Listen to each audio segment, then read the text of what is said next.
नमस्कार, मी मानसोपचार तज्ज्ञ डॉक्टर महेश बिरू. 10 ऑक्टोबर हा दिवस पूर्ण जगभरामध्ये मानसिक आरोग्य दिन म्हणून साजरा केला जातो.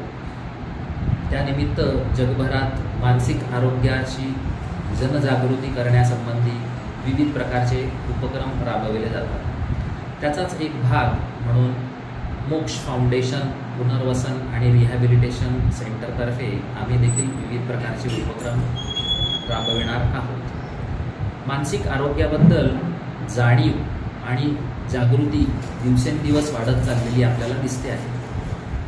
म्हणजे पूर्वीच्या काळी मानसिक आजारांसाठी लोक जादूटोणा, टोटके, हस्तरेषा तज्ज्ञ वगैरे असे काय काय उपचार करायचे.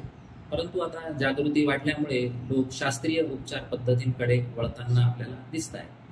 आणि बऱ्यापैकी मानसिक आजाराच्या सुरुवातीलाच रुग्ण आमच्या मोक्ष संस्थेमध्ये देखील उपचारासाठी येताना आम्हाला बघायला मिळतात. तर आपण सर्वांनी देखील मानसिक आजाराबद्दल जागृत राहून फार वेळ न घालवता आजारांचा उपचार लवकरात लवकर सुरू करावा, म्हणजे अशा रुग्णांचे भवितव्य निश्चितच चांगले होण्यास मदत होईल. धन्यवाद.